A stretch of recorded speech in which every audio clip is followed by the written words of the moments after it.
Have you dreamed of bigger things for your life? Then you are in the right place. Each week, you will be given tips on how to change your inner dialogue, conquer your goals, and ways to step into a higher version of yourself. I'm your host, Lauren Kubat. I'm a motivational speaker who hosts personal development events. I'm a sought-after fitness instructor, a wife, and a mom of 2 young boys. I'm obsessed with all things personal development, and I believe anyone can achieve the life they want. Let the Become Your Vision podcast be the inspiration you need to step into greater things. Now let's go.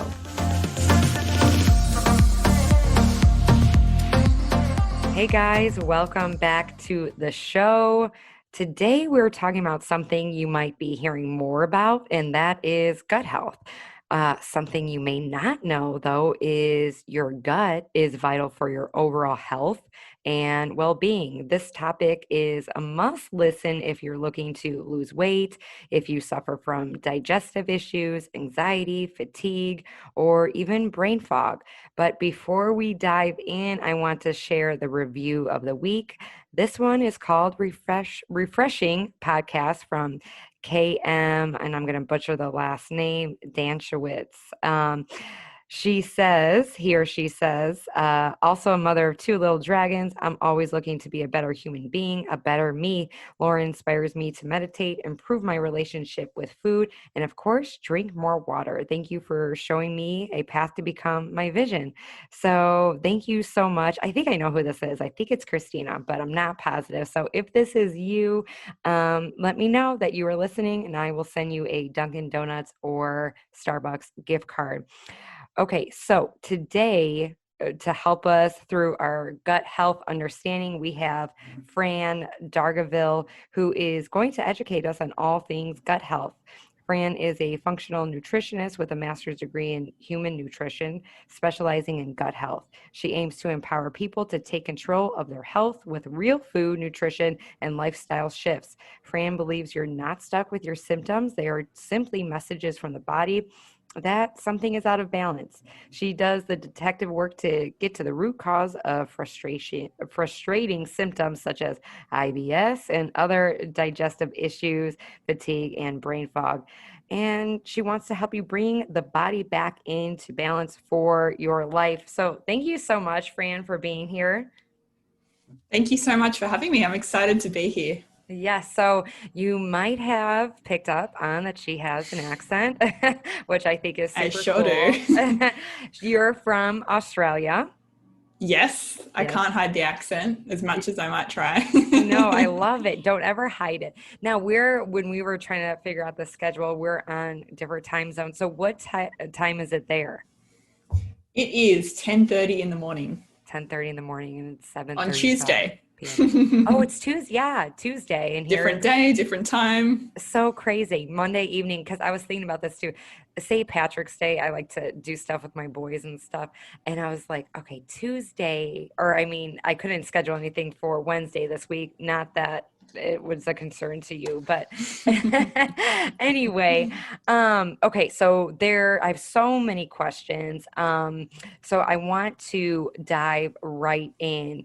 So if my listeners have never heard of gut health, how would you introduce this topic, and what is gut health?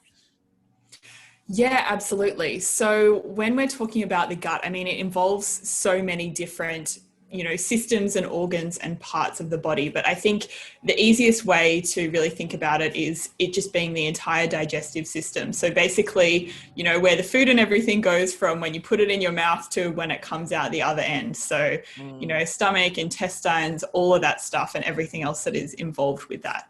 That's really what we're talking about when we're talking about the gut. Gotcha. Okay. And so, so it's been said that the gut is your second brain. What is meant by that? Yeah, absolutely. So, I mean, the gut really drives so much of our body's function. And really, when you think about it as well, our neurotransmitters, which are really one of those sort of the messengers of the body, and they really play a huge role in our brain function, are generally speaking derived from the food we eat. So we actually need to be digesting our food properly and have optimal gut health to be able to actually, you know, provide those building blocks to make those neurotransmitters. So that's one of really the key reasons why the gut is a second brain. And, you know, there's also its role in immune function and lots of different things. But yeah, it does play a huge role in our overall brain function and overall Yeah. health. So why do you think we're just starting to hear about this now? I think people are starting to get more and more interested in Mm, health overall, and people are ready to dive a little deeper into what's actually going on with their symptoms. I come across a lot of people who have, you know, they've been eating really well, they've been doing all the right things, and they're still struggling with symptoms. So I think if that is the case with you, you want to dig deeper and really start to understand what is actually going on. And you're not satisfied with just being told to, you know, eat more veggies and exercise more, because that's not enough if you're struggling right. with, you know, chronic symptoms like that. Yeah. So, if someone is suffering with like fatigue or resistance to losing weight or bloating, other digestive issues, um, do you think a leaky gut is probably the cause?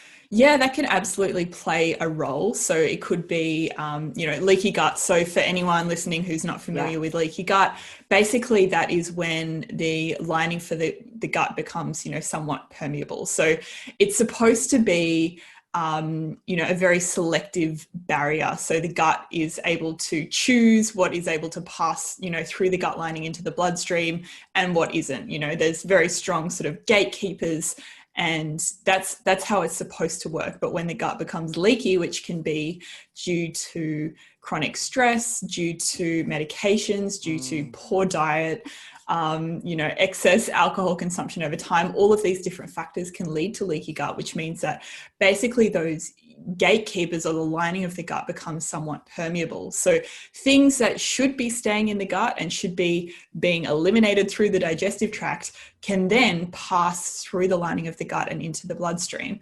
And this is things like, this can be, you know, undigested particles of food and other mm, things in the gut that really shouldn't be able to make their way into the bloodstream. And that can lead to basically the whole body's immune system being on high alert and a lot of food sensitivities developing. And that's just the beginning, because it can then down the line lead to things like autoimmune conditions and chronic fatigue and mm. you know, fibromyalgia, and a lot of these more serious chronic conditions that can be more challenging to overcome. So yes, absolutely, leaky gut can be behind so many different symptoms and conditions.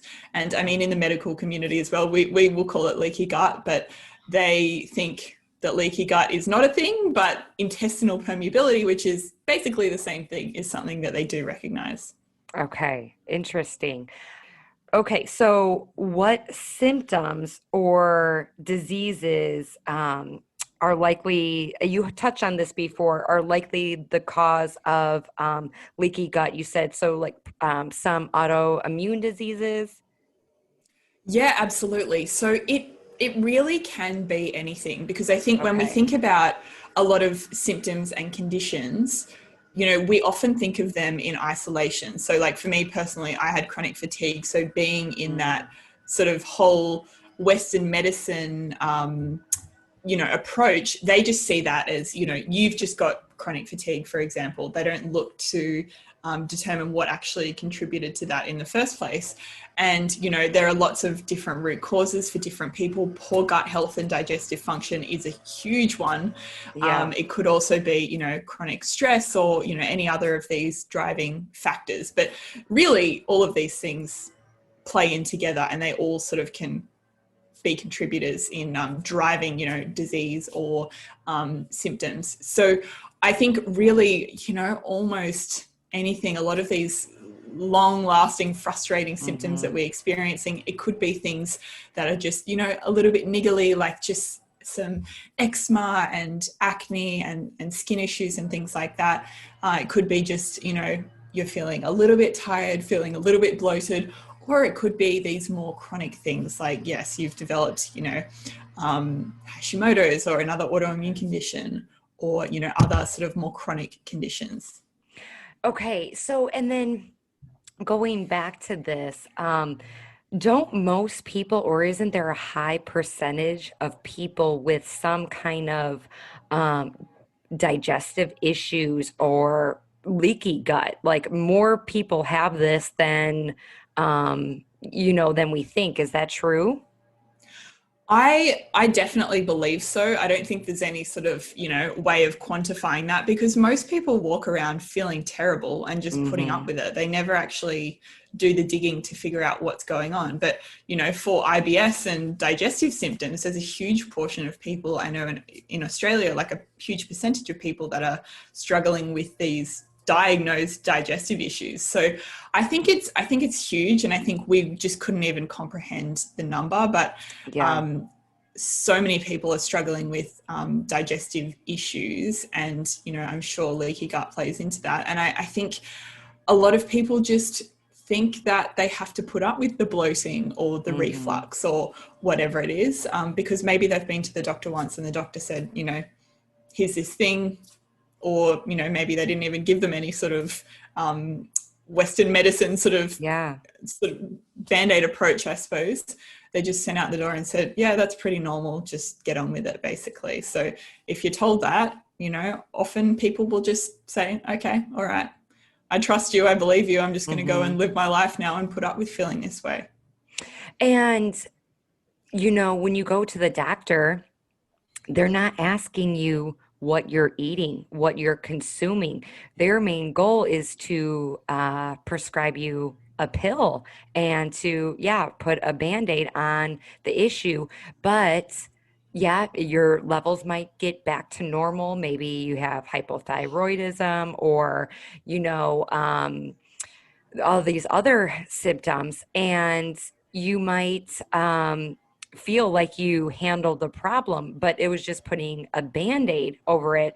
And now they're saying that food is medicine. A lot of these diseases can be healed with proper nutrition. So let's say, like going back to your chronic fatigue and people that are like, oh my gosh, I'm always bloated. They know something is wrong.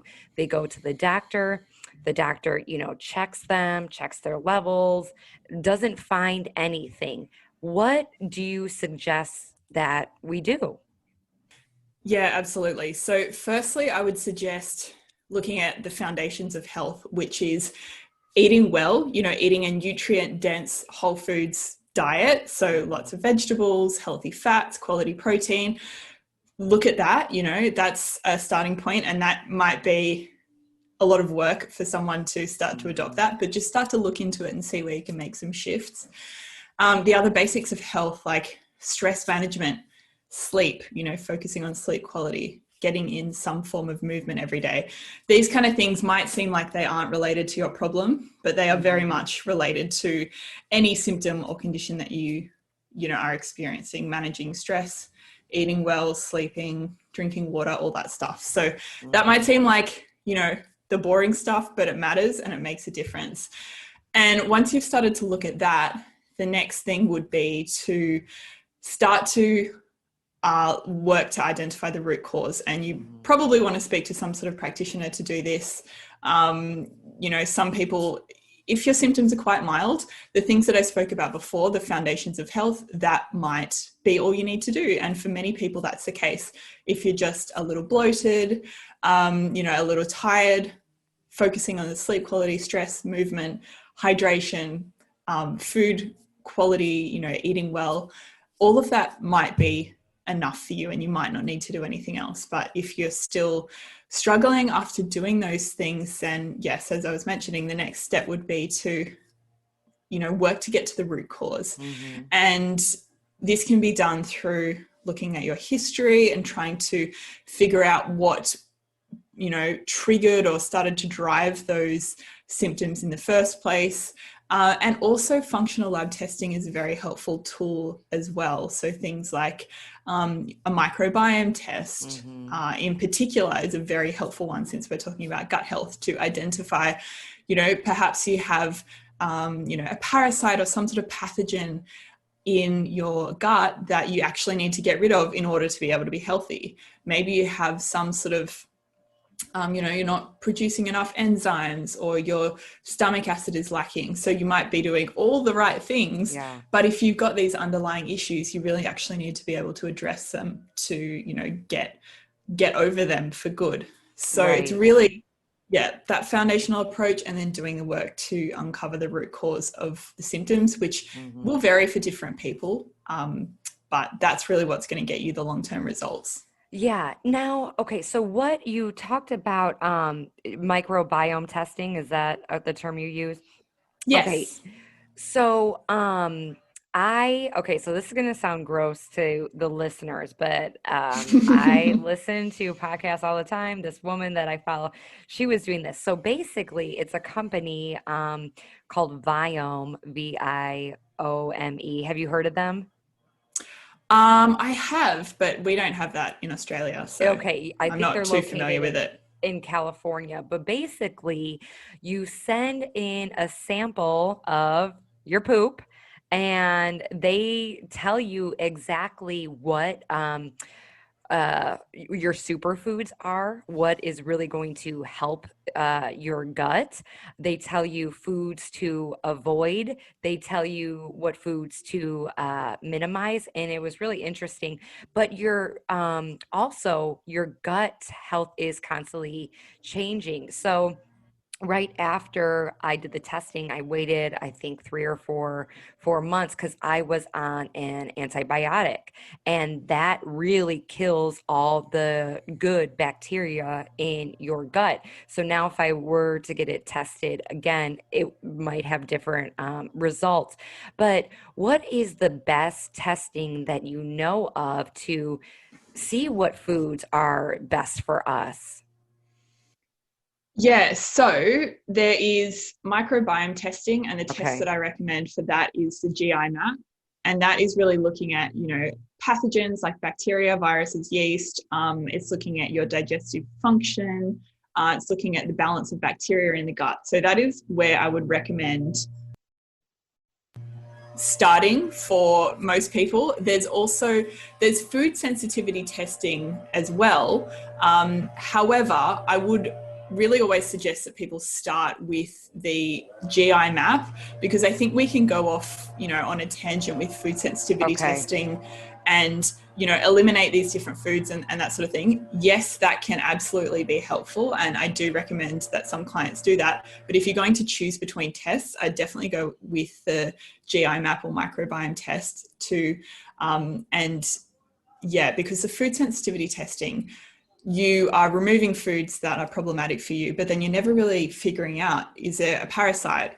Is Hmm. there some digestive dysfunction that I need to sort out? You're only removing the problem foods. So when you reintroduce those foods, you're likely to still have the same problems. Whereas if you actually sort out the digestive Hmm. issue, then you really should be able to tolerate a wider variety of foods naturally without even necessarily doing something like a food sensitivity test. Interesting. Now, where do you get these? Because these types of tests, because a lot of them are becoming something that you can do at home. They mail you a kit and then you mail it back to them, and then they send you results in, mine took like, I want to say like, I don't know, 2 months or something like that. So some of these do take quite some time, but are there any like kits that you recommend or companies? Yeah, so the one I definitely recommend is the GI map Okay, so it is from called GI map. Diagnostics. Yeah, GI Okay. map.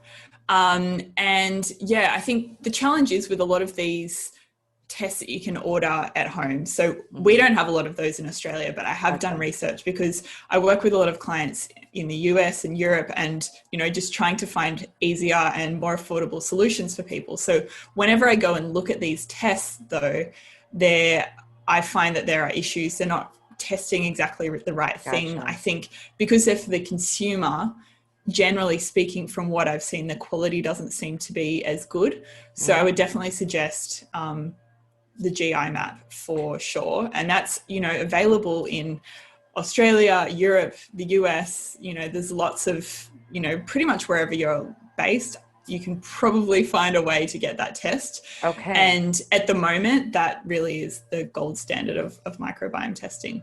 Now, what kind of sample do you send in? Is it blood? Is That's a it? stool It is stool a stool sample. sample. Yep. Okay. Yep. Okay. So just sending your poop all over the world. Yeah, I told somebody that and they're like, "What?" But it's true. There's so many answers in that. Okay, so now, like, since we were on the topic of our stool, what can our stool tell us? Like, how many times should we be going to the bathroom a day, having poops? And what type of, there's a Bristol stool chart. Can you tell us about that as well? Yeah, absolutely. So this is one of those funny things where I often speak to people and they think, oh, my digestion is completely normal. Like they've got some sort of other symptom maybe that's worrying them, like they're feeling a little tired or they've got brain fog or something like that. However, then I start to ask them some questions. Oh, like, how often do you have a bowel movement? It's like, oh, like once a week or twice a week or something like that. And I'm like, no, that is not good. You should be going every day, at least once a day. So this is really important for optimal health. So we want to be having a bowel movement between 1 and 3 times a day. If it's more than that, that could be an issue for nutrient absorption and that kind of thing. If it's less than that, then you're constipated and you need to figure out why that is and resolve that, because that can have impacts on hormones and reabsorbing toxins into your body and all that sort of thing. So bowel movement between 1 and 3 times every day. Also, go and look up the Bristol stool chart, and we're aiming for a 4 on the Bristol stool chart, because again, a lot of people, if your stool is more, liquidy, then it might have more of the nutrient absorption issues. If it's, the other end of the spectrum, then you could be really dehydrated, and there could be some other sort of issues that are driving that constipation as well. So we really want to identify those things. These are just tools to tell us whether we're healthy or not. They're just part of our sort of health report card that are really important to be aware of. And then also symptoms like bloating and, reflux and gas. A very small amount of these things from time to time, very occasionally, infrequently. If you've had a huge meal and you're a bit bloated, that's probably, pretty normal. But if you're bloated every day, if you're having reflux all the time, if you're really gassy, having a lot of these different symptoms, your stomach is, really sore and distended, then, these are signs that something is not right. And you really want to figure out what's going on and, sort that out basically, so that you can feel well, be absorbing your nutrients out of your food and, support your overall health. Yeah, so interesting. Yeah, so I mean, too, I remember when I was doing like low carb, and this might be a little TMI, but like I wasn't having a 4 on the Bristol chart, this stool chart. It was more like a mush. And what that tells me is that I wasn't having enough fiber. And a lot of the low carb diets lack a lot of fiber. So once I just started adding more fiber to my diet, I was getting uh, that poop that I wanted. Not to be like gross, but I mean, we have to normalize it. It's a normal thing. Everybody does it. And yeah, there's nothing, gross about it. It's also a sign that something is up. So if you're like, I'm having all these symptoms, and then you look at your poop and you're like, oh, okay, well, that's not how it's supposed to look. That might be a huge indication as well. So, when I was reading a book, it's called Fiber Fueled. I'm not sure if you're familiar with that book or not, but what does fiber do for our diet, and why is it so important that we have enough fiber in our diet? Yeah, so when we think about fibrous foods, they Mhm. really sort of give the whole gut a good sweep out. And when we think, prebiotic foods in particular, there's something that has gained a lot of popularity lately. And, that's because they have a lot of benefits for the gut as well. And these prebiotic foods are, fibrous foods, fibrous vegetables, things like, asparagus, garlic, leek, onion, all of these kind of things. That fiber itself is just really sweeping the gut out, and prebiotics in particular are actually feeding the good bacteria in the gut. So really promoting that positive, healthy balance of bacteria. So really that's, they're the main reasons why fiber, and also more specifically prebiotic foods are, beneficial for the gut. Okay. So now if you're like, okay, everybody's living a very busy, and going back to like, you mentioned stress and what kind of damage it does to the gut. If we're like, oh my gosh, getting our kids here and there and practice and work and blah, blah, blah. What things do you recommend as far as like supplements to try to get that good nutrition in to help our gut be less leaky? Yeah, absolutely. So the things that I spoke about before, I know everyone's busy and you've got a lot going on, but the sleep, the stress management, focusing on eating well and eating nutrient dense foods as much as possible, hydration, those things really matter. So I really want everyone to focus on those things first. And then supplements should be like, the icing on the cake, or, the cherry on top, really. We don't want to, you just can't, out supplement a good diet. So when it comes to things for supporting digestive function, I really like people to just have, warm water is really great. That stimulates the gut and gets things moving, especially if you're on the more sort of blocked up side of things. Also bitter foods, so lemons, limes, bitter greens, and those kind of things are really great as well.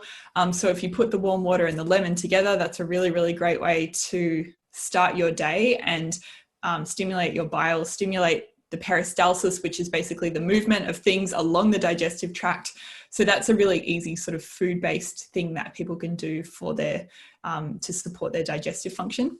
And then it's really, what's going on for you as an individual. And that's the thing, because we don't really want to just go and take random supplements. You might need stomach acid, you might not. You might need enzymes, you might not.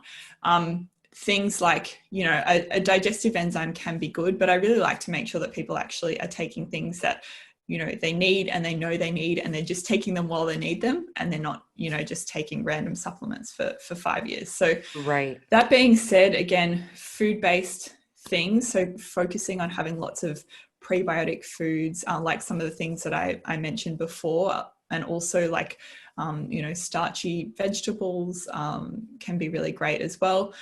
And probiotic foods are also really great, like fermented veggies and that kind of thing, beet kvass, kefir. So all of those kind of things are good. And then if you really feel like you need a little extra support and you're just not going to go and see someone to get that, something like some digestive enzymes can be great.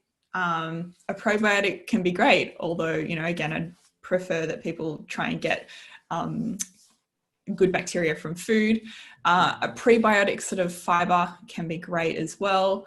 And then also things like, just having collagen and broth and these kind of things, which, I believe to be supportive for the gut lining as well. So more specifically, if there's some, a leaky gut going on or some inflammation in the gut, things like aloe vera and, like the broth that I just mentioned, and slippery elm can be really soothing as well. But, there could be so many different things going on. So I think it's always helpful to make sure that you're actually getting targeted support and you're not wasting loads of money on supplements that you don't need. Yeah. Now with the GMAP, because the test that I did before, they like recommended certain supplements. Do you know if the GI map does that as well? Like this would be beneficial for you? Yeah, so I believe it does seem to vary place to place, like where you actually, so there's the lab that does the actual test, which you know, basically in Australia, we have a company that orders that same test that's available in the US, Europe, and everything. Hmm. But in Australia, for example, they don't actually give you a breakdown recommending supplements and that Gotcha. kind of thing, Okay. which is why you need to work with a practitioner if you're ordering that test in Australia. Otherwise, you'd just be like, I have no idea what's going on. Okay. Whereas, it might be different in the US. There might be sort of recommendations like that. But I think it's important to think about as well that, we can get caught up in all this testing and everything Right. is super helpful and can be really helpful, but you're also a person experiencing symptoms. So we want to bring the symptoms and what you're experiencing and, your life and life experience and everything together with your test results and create a plan based on that. Whereas, the lab who's run the test, they Right. don't know about you. They don't know about your symptoms, and they're not necessarily going to be factoring that in when they give you those generalized recommendations. Such a good point.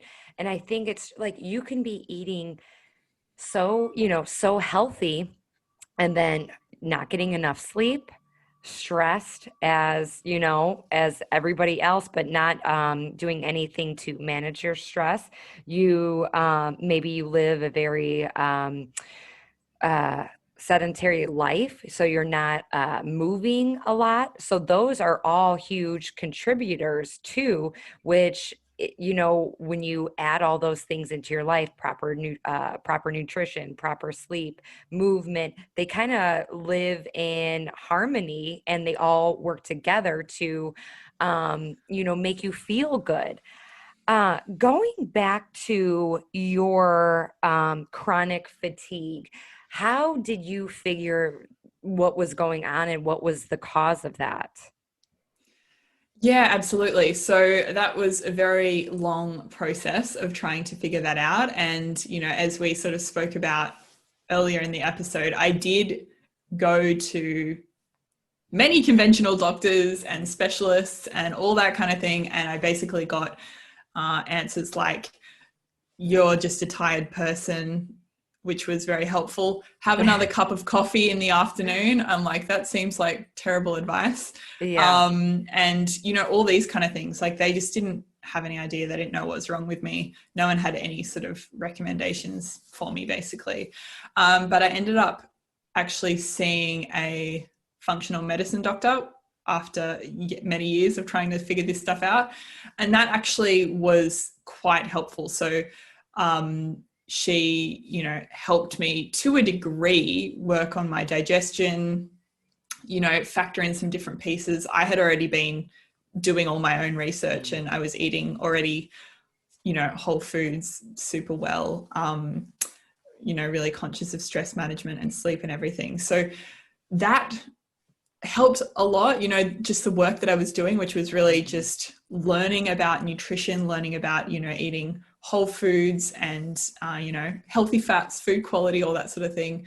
And the work with the functional medicine doctor helped me a little more. And then at that point, that's actually when I just decided to study nutrition because I really just wanted to sort my stuff out, basically. yeah, So, through doing that, I just continued to improve my digestive function, improve my gut health. It really did take a good few years of factoring in all these pieces, hmm, and also just like resting a lot, taking it really easy on myself, just doing really gentle movement. I was really into the gym and like waking up at 5:30 or 5 every morning to go and do that before. So like I had to give all of that up and I was just going for strolls around the block basically. And yeah, so it was a challenge, but all of those pieces of the puzzle really made the difference over time. yeah. And I know that's not the fun answer that anyone wants to hear. And but that's the truth of it, that in a lot of cases that's what it's going to take, really picturing Right. in all those key factors of health. So as you started to improve, so you mentioned taking out like the really like hard hitting workouts. What do you think that was doing for your body? That was that just putting you over the edge type of thing, too much stress on your body and it couldn't keep up and causing that chronic fatigue? Or what were, besides the what do you think was really causing it, since you were eating nutrient dense foods as it was? Yeah, so I think I sort of started to eat more nutrient dense throughout that process Gotcha. for the majority of the time, or a lot of the time that I was doing the workouts and everything. I was eating very low carb. I was Mm, counting my calories and macros. So I was definitely just not eating enough food. I was working in a stressful job, mm, which is quite a negative environment. I didn't have a lot of time, to myself to just relax. I was waking up super early to right. train before work every day. And I think all of these factors, we can all tolerate a certain level of stress. For some, that's a little more, for some, that's a little less. But Mhm. all of these factors together, I was fine for a while doing all of that, for quite a long time. And then eventually my body's just like, nah, like Mhm. something's got to give. And I kept pushing to the point where I like just, couldn't work for a few months and I was just basically Wow. completely screwed because I'm like, no, it's fine. I'll be Yeah. okay. I'm going to get better. I'm going to figure this out. And in the meantime, I was, doing all the tests, doing all the investigating with the functional medicine doctor and stuff. And yeah, I realized, okay, need to not work, need to not do this exercise, Wow. need to really cut back on a lot of these different things. And yeah, I mean, it did take a long time from there. But I think what we see for most people, and in my own experience, it's rarely just one One thing. thing. Like Mhm. if I was just doing the workouts and then super chilled, living the most stressful life, that would most chilled out life, then Yeah. the workouts would have been fine. If I had the stressful job, but I was still having time for myself and okay, stressful job. I feel like that is a big one for people to Right. to look at. Sometimes that really just consumes your whole life, and it's hard to Yeah. do anything else. But any of these things in isolation probably might have been fine, but altogether they just sent me over the edge, basically. Yeah. Wow. So interesting. Now, okay, so I know there's a lot of people listening that live a very stressful life, a lot of moms who are go, go, go. When you mentioned that chronic fatigue, it kind of like hit home with me because I go through these like bouts where I'm like, I wake up and I'm tired and all I want to do is sleep. But, obviously I can't do that. But Um, I always get tired at a certain point in the day, no matter what. Maybe if I've had extra caffeine, I don't, but like around noon, I like hit a wall. It's like I either need another cup of coffee with like, more caffeine, or I need a nap. Otherwise, I feel like I'm going to die. So, and that could be a number of things like you were mentioning, like the quality of sleep. My boys wake us up. I am doing hard workouts. I am a fitness instructor, so I'm teaching, so that puts a lot of strain on the body as well. But for the people that live a very kind of like go go go stressful life, how did you start managing your stress to in order for you to feel better? Yeah, absolutely. So I think there's firstly got to be a big mindset shift. And I Yeah. get it. It's so challenging to live in our world and, the Mhm. expectations as, I don't have kids, but as a mother, I can't even imagine. And, even just as a worker or an employee or whatever it is you do, there's a lot of expectations to be on and to be performing for, Mhm. 10 hours a day. And it's a lot. And I guess if we think back to our evolution and how we would have lived hundreds of years ago, we wouldn't have been expected to be on, physically, Right. mentally 24/7. That's just not how we're designed to operate. So if you feel tired, if you feel like, everything's a little bit much sometimes, then know that, we're not actually designed to live this way. Right. And it's a lot, we shouldn't have to expect ourselves to be perfect and to be able to Mhm. perform 24/7 because it's not how we're designed. it's not how we're designed, and it's not realistic. So I think that's the first thing to just acknowledge, that if you need a nap, or you're exhausted, or you can't have a nap and you just need to have that extra cup of coffee, then just know that you're not a failure for feeling tired. So there's the different factors, like identifying what's actually going on for you. Are you just not getting enough sleep and your body's like, I need a sleep, I need a nap? That's what your body could be telling you. Or it could be telling you, often with the afternoon slump and energy crashes and feeling wired at some times and feeling depleted at others, can be a sign of blood sugar imbalances as well. So focusing on eating balanced meals and snacks, eating regularly, avoiding things like intermittent fasting can help with that.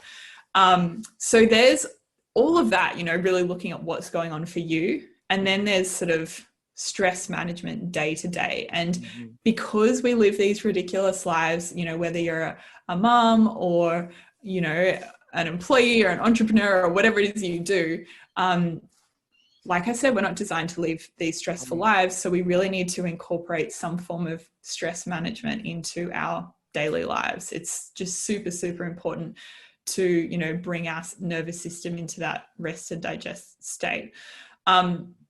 So things like just walking and getting outside, I really like just doing that, because I feel like it's, it ticks the movement box. It, ideally, if you can get outside, depending on what the weather is like where you are, that's also sort of fresh air, nature kind of box as well. So you're kind of ticking multiple boxes there.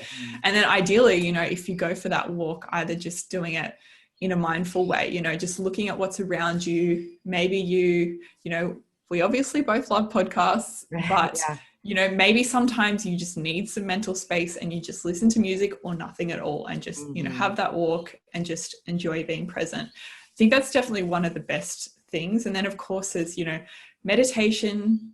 That's of course great, but if you've got a super busy schedule, that can be a challenging thing to add in. So I think the walk is great. And then also, what are the things that you love doing that make you feel really good, that, maybe you just never do, or you don't find the time for? Like, maybe you play a musical instrument, or, you actually really like to paint or draw or something like that.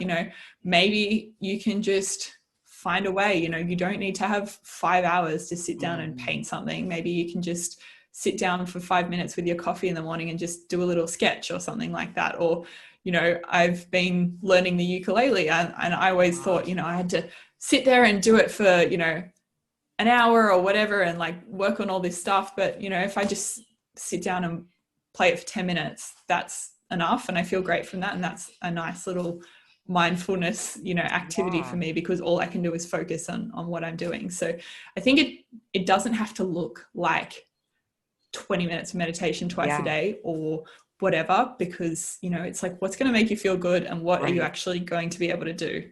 Yeah, if we put this expectation of this like timestamp on it, like, you have to do it for an hour or whatever, then it doesn't, it's not enjoyable. It's that added pressure. And actually, a few podcasts ago, if my listeners haven't listened to this one, I did an interview with C. McDermott, and she talks all about meditation. And before I was like, oh my gosh, meditation, like who has time for that? But really putting even like 3 minutes, that's kind of like my go-to number right now, is about 3 minutes, where I just put on my timer and I just like focus on my breathing when I can. And I've noticed now, since our youngest has been getting up sooner, my meditation time has been affected. So I really have to try to stick it somewhere else. But just a few minutes, journaling is so huge. And I actually have an Etsy store. I'll leave the link in the show notes, but I've like 100 questions about personal development, and just has you like reflect and being intentional about your day, where you can just journal about it. And it doesn't have to be a whole page. It could be 3 to 5 sentences, but like refocuses your brain, and then takes your thoughts off of the stress, because, stress is always going to be there. just we have to figure out how stressful it actually is. Are we making a bigger thing out of it than it is? Sometimes what's the saying? We make a mountain out of a molehill. I don't know if that's just a USA thing, but We have that too. okay, you have that too. But you make a bigger deal out of it than it is. Oh my gosh, I feel like I can talk to you all day, but I want to really the next few questions, I want to make sure those are ones that I really wanted to get to. Okay, coffee. What do you know and what does it do to our gut? And we'll talk about coffee first and then energy drinks. Yeah, absolutely. So coffee, full transparency. Hmm. First up, I love coffee and I Hmm. have, 1 to 2 cups of coffee pretty much every day. And I just really enjoy it. So I Yeah. come to this knowing that, it tastes delicious and I Yes. want it to be part of my Right. life. So getting that out of the way, Good. coffee, yeah, it can absolutely cause, problems for a lot of people. A lot of people, wake up first thing in the morning and they have a cup of coffee and then they run to the bathroom. And, people often rely on coffee to actually have their daily bowel movements. So we want to actually not do that and, have different things like the fiber and the prebiotics and the lemon water and that kind of thing to help us with that and also just overall improving your digestive function. And then just, have coffee as an enjoyable tool. So it's not the coffee, there's lots of benefits to Right. coffee and obviously there can be an impact on your gut. So firstly we want to look at, how much are you having? If it's Mhm. just 1 or maybe 2 cups a day, that's probably okay for most people. Some people can't even tolerate that and that's already too much. So if you're Mhm. feeling jittery, if you have to run to the bathroom every time you have coffee, if it actually leaves you feeling, just flat and depleted, then they're probably signs that, it's maybe not the best for you right now. And you could switch to something like a water processed decaf coffee for a while you work on your health. And then you should be able to reintroduce it just fine.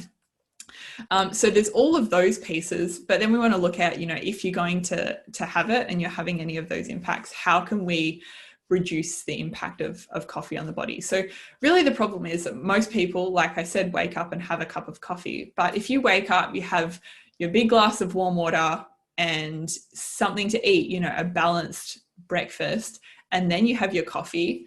For a lot of people, then they're perfectly fine and they don't have any of those symptoms or reactions. So it's not necessarily the coffee that's the Gotcha. problem, but it's often how you're drinking it. And then obviously, there's also challenges that the caffeine stays in your system for a long time. So actually 25% of the caffeine that you consume will still be in your body 10 hours later, which No is pretty way. interesting. Yeah. So with Wow. that in mind, that's why we really want to use it as a tool. So have it, when you're okay being a little bit more, awake, maybe during the morning and that sort of thing, ideally. And then just be mindful that if you're having it later in the day, past midday or 1 o'clock, that absolutely, can and will quite probably affect your sleep quality Mhm. as well. Yeah. Um, Yeah, yeah. that one point you're like, oh, this is borderline. If I have this now, my sleep is going to be crap later. Um, Mm. so yeah, that's so true. Um, do you want to touch on like energy drinks? I know a lot of people are like, oh my God, they don't drink coffee and they rely heavily on energy drinks. Now, do those have a different effect on our gut? Yeah, so there's, obviously there's the caffeine component, Mhm. which, when it comes to that, same thing sort of applies. And I think the funny thing is with energy drinks, a lot of people have them in a different time. So they don't necessarily have that first thing in the morning, but that might be something they have later in the day. And that caffeine, like I said, is still going to be hanging around in your system. So that's obviously not ideal. There's that impact for starters. But then there's also the impact of either the sugar or whatever sort of artificial sweeteners are in there that absolutely impacts your gut health and can disrupt the balance of, bacteria in your gut, which can have a whole lot of different flow-on effects. And then whatever other additives, colors, flavors, all of these kind of things, again, can also impact the balance of bacteria in your gut, which over time can, lead to, symptoms and down the line, more sort of serious conditions as well. So, Yeah. we really want to say or ask the question, why is it that you need that? Right. If you are struggling to make it through the day, and I get it, you've got a lot going on, that's a fact that maybe you can't do anything about right now. But if you support your blood sugar levels, that will help you have more consistent energy during the day. If you do your very best to get, good sleep quality and adequate sleep, that's also going to support your energy levels. So we can't just run off borrowed energy, because it is just absolutely not sustainable. And you may end up just falling in a heap with, adrenal dysfunction, HPA axis dysfunction, or something like, chronic fatigue, or these more serious conditions, because, we can't just run off fake energy. Eventually, it's going to fall over and you're going to have a crash. So really looking at why you're relying on these things, and also just find, healthy sort of swaps. I'm sure, I don't know a whole lot about what's available in the terms of energy drinks, but there's probably some better options out there now. So Yeah. try and find things that, don't have nasty additives and flavors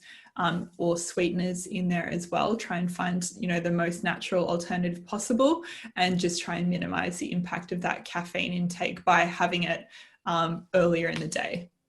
Yeah. So good. Okay, so what diet way of eating is best to support just overall like health? What are you going to get the best results with? Yes. So the way of eating that I recommend is a bit of a mouthful, and it's basically a bio-individual, nutrient-dense, whole foods diet. And Okay. really, the reason why I say this is because, there's different dietary approaches that I like for different people, but this way of eating really works for everyone, because it's bio-individual, which means that, we have to tweak it and find the way of doing it that works for us as an individual, because, my needs will be slightly different from yours. Right. It's nutrient dense. So, you can just eat like salads and, broccoli and all that sort of stuff, which is all great, whatever, fiber, it's got some nutrients in there. But there's nutrient dense foods like in, healthy fats and, wild caught fish and, like animal proteins and all these kind of things that, they're nutrient dense. They contain a lot of vitamins and minerals and these kind of things that really support optimal health. So instead of just eating healthy, we want to look at adding in some nutrient dense, really supportive foods as well. So that's why the nutrient dense part. And then the whole foods part really is just referring to, aiming to get things as close to their natural state as possible. So, whether it's fruits and vegetables, nuts and seeds, whatever, like healthy fats, all these kind of things. Ideally, in their most unprocessed natural form that we can find them in, basically. So trying to eliminate too, you're going to find like the artificial flavoring and sweeteners and coloring in things that are processed, things that are easier to get our hands on. So, but there are things like cashews and pistachios and walnuts that you can eat on the go. You just, serve them out beforehand so that you aren't over consuming. But just like thinking ahead, I think that has really helped me. Is because, when we're driving and we're moms and we're go, go, go, that we want to go with things that are just, fast and convenient. There are healthier options to be able to snack and to be able to include those nutrient dense foods. I love that answer. Okay, so where can listeners find you, learn more about you, and be supported by you? Yeah, absolutely. So if you like podcasting, which I Yeah. guess you do, I do have a podcast which is called High Vibe and Healthy.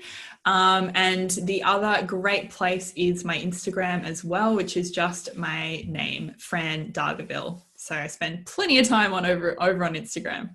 Awesome. That is so great. I will leave all the information to find you on Instagram. Your Instagram or your information, your website and all of that too, in the show notes. But your Instagram, when I was doing my research on you and what questions I wanted to ask, I was like, oh my gosh, this is so good. Like the warm water thing. I was like, what? That was one of my questions. What is so beneficial about drinking warm water? But you answered that it just helps promote that digestive system and moves things along much quicker. Is there any other benefits to it, or?